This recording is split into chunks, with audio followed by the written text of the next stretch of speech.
بسم اللہ الرحمن الرحیم۔ السلام علیکم ناظرین اکرام، بالآخر مقبوضہ عرب علاقوں پر قبضے کا پلان اور ڈیل آف دا سینچری کھٹائی میں پڑنے کے ساتھ ہی خطے میں مختلف محاذ کھلتے جا رہے ہیں۔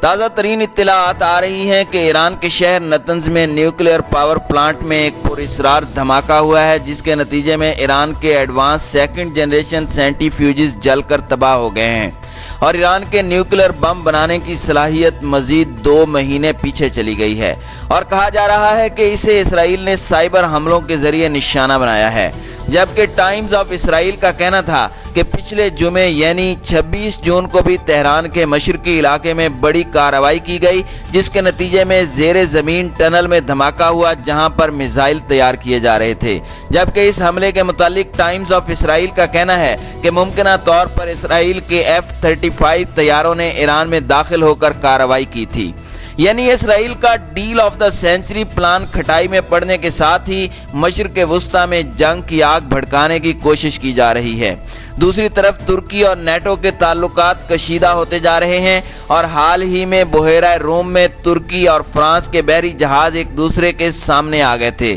جبکہ فرانس نے الزام لگایا ہے کہ ترکی نے فرانسیسی بحری جہازوں کو نشانہ بنایا۔ اسی طرح امریکہ نے ترکی کو آفر کی ہے کہ $2.5 بلین ہم سے لے لو اور رشیا کا S-400 سسٹم ہمارے حوالے کر دو، ہم تمہیں اس کے بدلے F-35 طیارے دے دیں گے، جبکہ روس نے ترکی کو سختی سے منع کیا ہے کہ ہمارا سسٹم کسی بھی صورت امریکہ کے حوالے نہ کیا جائے، ورنہ S-400 کا راز فاش ہو جائے گا۔ ناظرین اکرام، آخر خطے میں کیا ڈیولپمنٹ ہونے جا رہی ہے، ان تمام ڈیولپمنٹ کا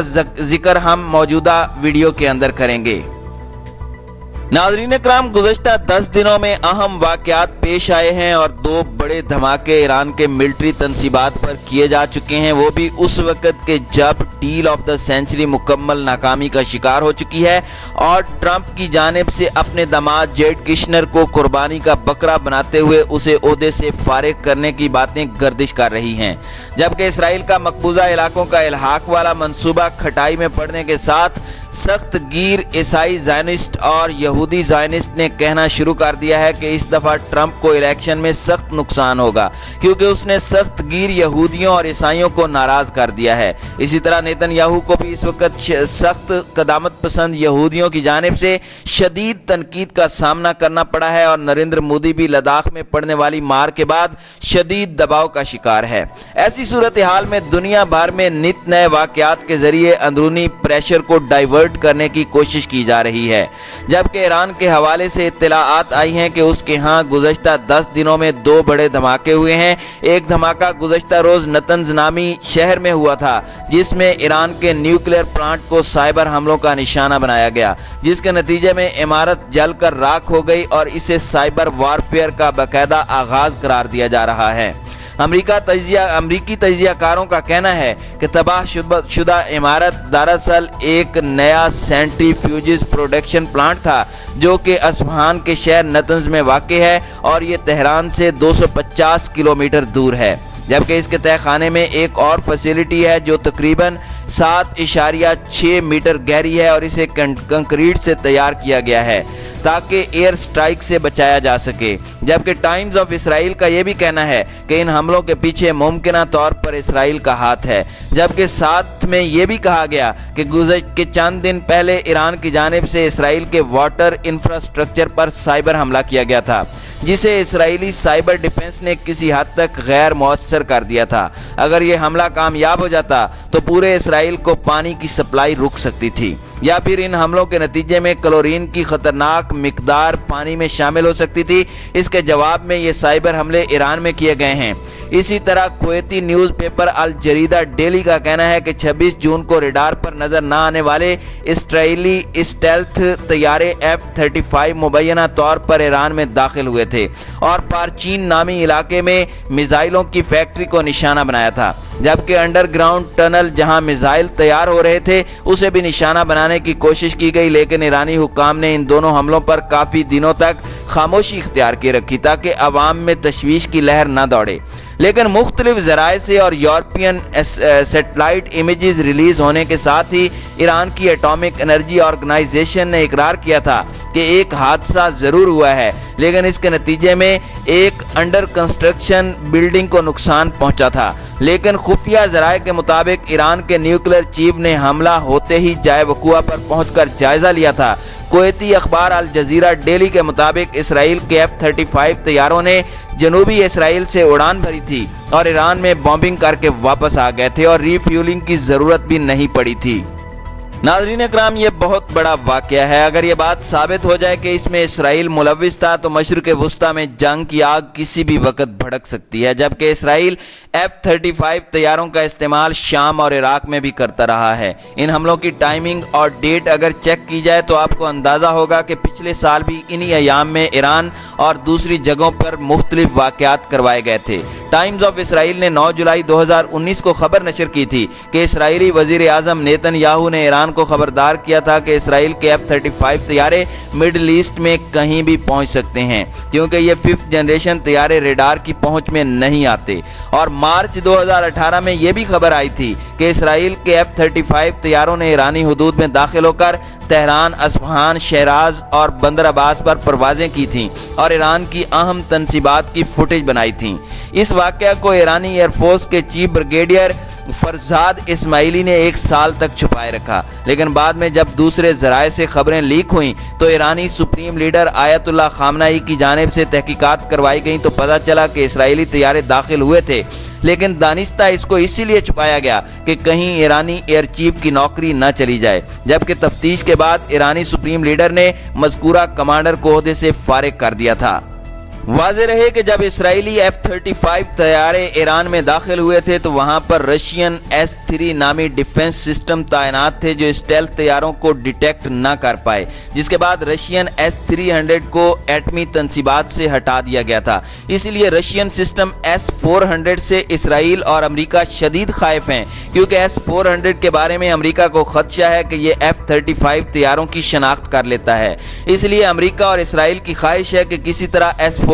کے خفیہ راز معلوم کیے جائیں۔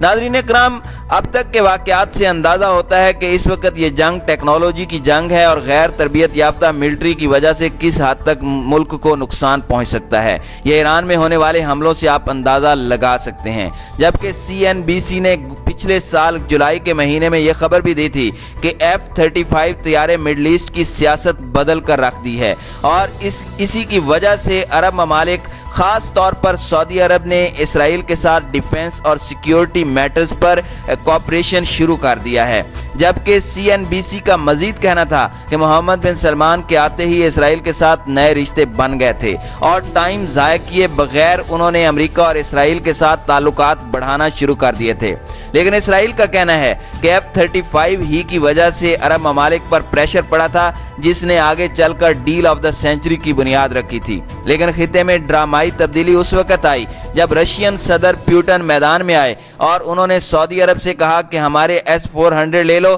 یہ میزائلوں کے ساتھ ساتھ F-35 کو بھی اڑا کر رکھ دیں گے۔ جبکہ اب تک دنیا بھر کے ڈیفنس حلقوں میں یہ بات بھی گردش کر رہی ہے کہ آیا S-400 F-35 کو ڈیٹیکٹ کر پاتے ہیں یا نہیں، جبکہ امریکہ کو خدشہ ہے کہ اگر S-400 نے ان کے اسٹیلتھ طیاروں کو ڈیٹیکٹ کر لیا تو اس کی مارکیٹ گر جائے گی اور امریکہ کے بلینز آف ڈالر کے یہ طیارے کوئی نہیں خریدے گا۔ جبکہ ترکی نے بھی امریکہ کی مخالفت کے باوجود S-400 رشیا سے خریدا تھا، کیونکہ ماضی میں جن فوجیوں نے اردگان کا تختہ الٹنے کی کوشش کی تھی اس میں امریکہ کے F-16 طیارے استعمال ہوئے تھے۔ ترکی کا کہنا تھا کہ اگر ان کے پاس S-400 نظام ہوتا تو ہم بآسانی F-16 طیاروں کو گرا سکتے تھے، اس لیے وہ S-400 خریدنے پر مجبور ہوئے جو کہ ترکی کے دارالحکومت میں تعینات کیا جائے گا۔ لیکن چونکہ ترکی نے امریکہ سے F-35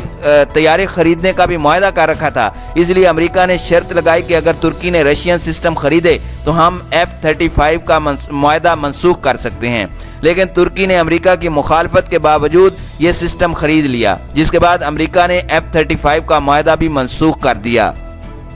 امریکہ کا موقف ہے کہ اگر ترکی کو F-35 دیے گئے